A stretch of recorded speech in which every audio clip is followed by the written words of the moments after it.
I thought I could free myself and my clients from the scheme. But as time passed, I realized it would become difficult and ultimately impossible.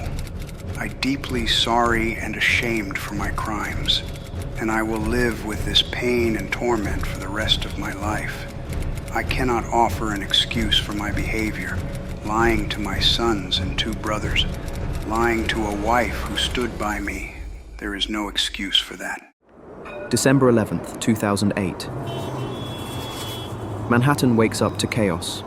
Wall Street freezes. Phones ring non-stop. Banks panic. Investors demand answers. Because one man, the most trusted name in finance, is confessing to the largest financial fraud in history, Bernie Madoff, a former NASDAQ chairman, a Wall Street legend, a man investors worship, fear, and chase for access. But behind the polished reputation and the steady returns lies a secret machine built on illusion. A Ponzi scheme running quietly for decades, growing larger than anyone imagines, and destroying thousands of lives when it collapses. This is the story of how a respected financier becomes the architect of a $65 billion lie. How does he build an empire of trust? How does he hide the truth from regulators, friends, and even his own family?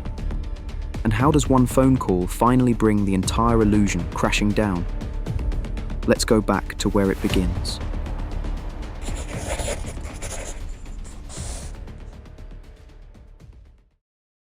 (1960), New York City. Bernie Madoff is only 22 years old, fresh out of college, no rich family, no big connections, just a tiny office, a few borrowed dollars, and a huge dream: to make it on Wall Street. He isn't famous yet, he isn't powerful, he's simply hungry for success. So he does the only thing he can. He works hard. He spends his days cold calling strangers, trying to convince them to give him a chance. He knocks on doors. He talks to anyone who will listen. Most people say no, some hang up on him, but he keeps going.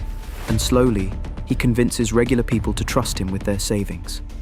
At first, it's small, just a handful of clients, a few trades. But every month, it grows a little more. And then, Bernie notices something important, something other brokers ignore.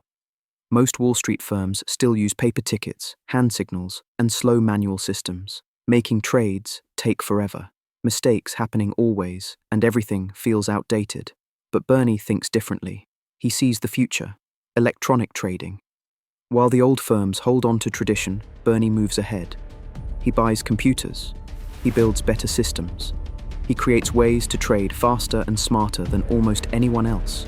And it works. Investors love how efficient he is. Regulators praise him for being modern and innovative.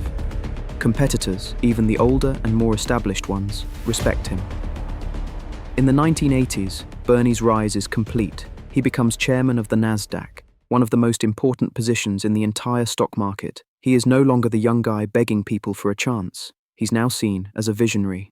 To the outside world, he looks like a genius, a pioneer, a man changing Wall Street for the better. But while everyone celebrates him saying, "Madoff the innovator," something else is quietly forming in the shadows. A second business. A secret business, hidden on another floor behind locked doors, and no one supervises it. This private operation is Bernie's investment advisory business, the business that will one day turn into the largest financial fraud in history. But what exactly is he building behind that locked door? And why doesn't anyone ask?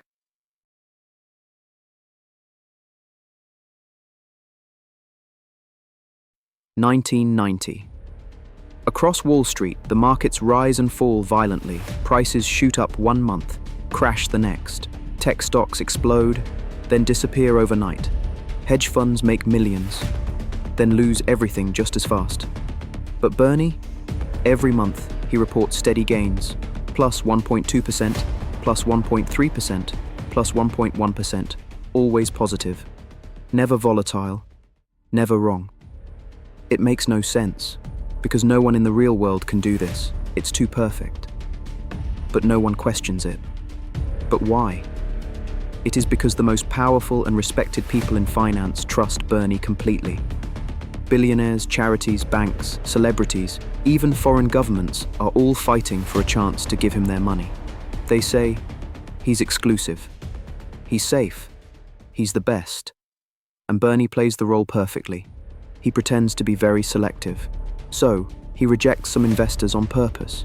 He makes people feel lucky, almost special, to get into his fund. But the truth behind the curtain, there is no investing happening at all. Money comes in from new clients, and he uses it to pay old clients, a classic Ponzi scheme. And because more and more people want to join, the machine keeps growing, bigger, wider, faster. In the early 2000s, over $60 billion flows through his secret operation. But the bigger it grows, the harder it becomes to hide. So how does he keep the illusion alive? And why can't anyone see through it?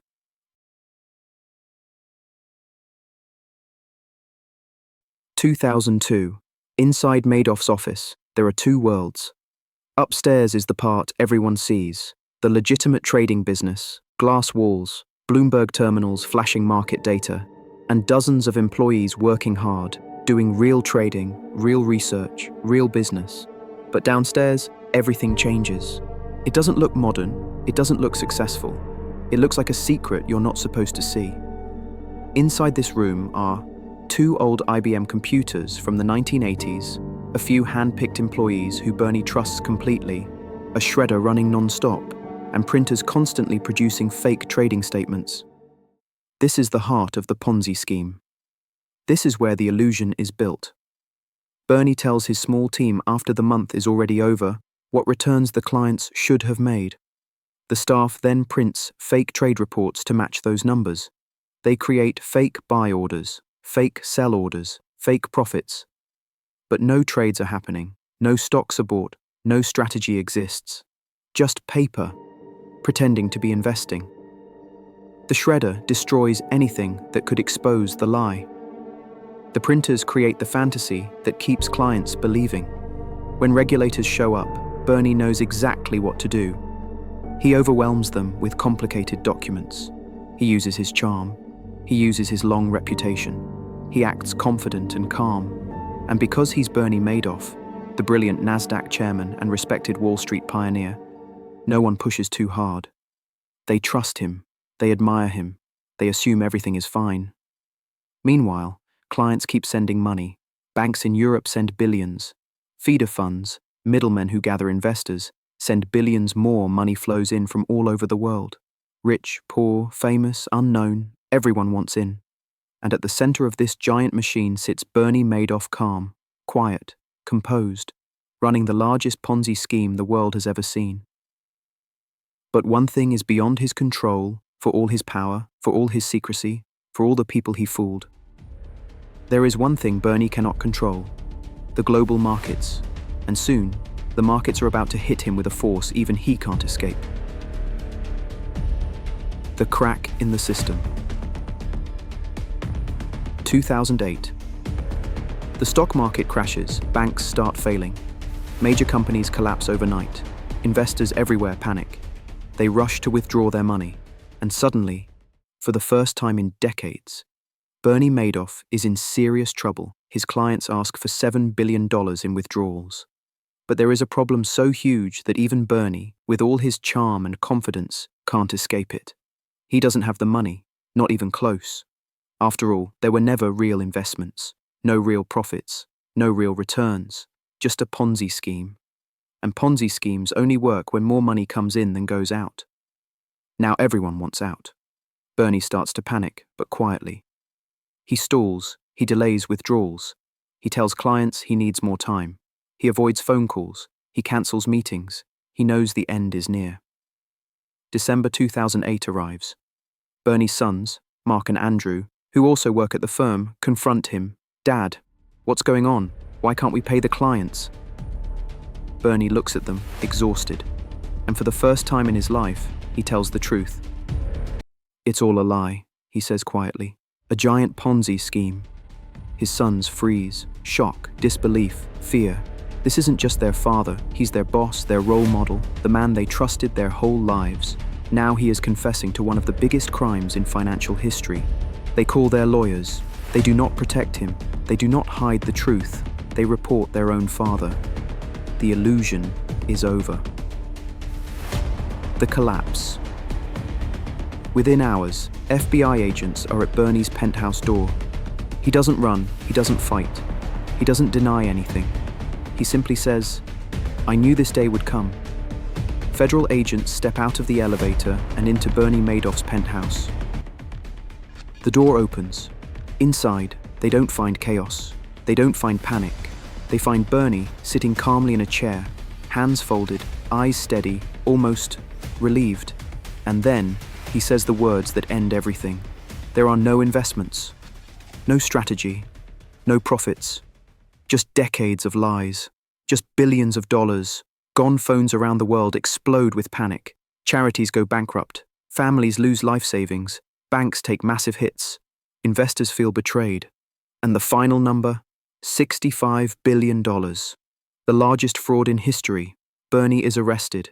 His reputation disintegrates. His family is shattered. His investors are ruined. And Wall Street faces a painful question. How did one man fool the entire financial world for decades? The aftermath. Bernie Madoff stands before the judge. The courtroom is silent. Victims stare at him with anger, confusion, heartbreak. The sentence finally drops. 150 years in federal prison. A symbolic number, longer than a lifetime, meant to echo the scale of his deception. I think there is a need for a refocus here on investor protection. Outside the courtroom, the shockwaves spread. Trust in Wall Street suffers a blow unlike anything in modern history. Regulators scramble to repair the damage. New oversight, new rules, new reporting systems, all built from the wreckage he left behind. Billions are clawed back and returned to victims, but for many, it's too late. Fortunes are gone, retirements erased, foundations destroyed. Some losses can be measured, others never can. Bernie spends his final years behind bars. No power, no influence, no empire, just the weight of what he's done. He dies in prison in 2021. But the story doesn't end with him. His name becomes a permanent cautionary tale, a case study in business schools, a warning told in documentaries, a lesson etched into global financial regulations. Sometimes the most dangerous person in finance is the one everyone trusts the most. If you like this video, make sure to subscribe where we will be uncovering more stories like this. Until then, stay safe.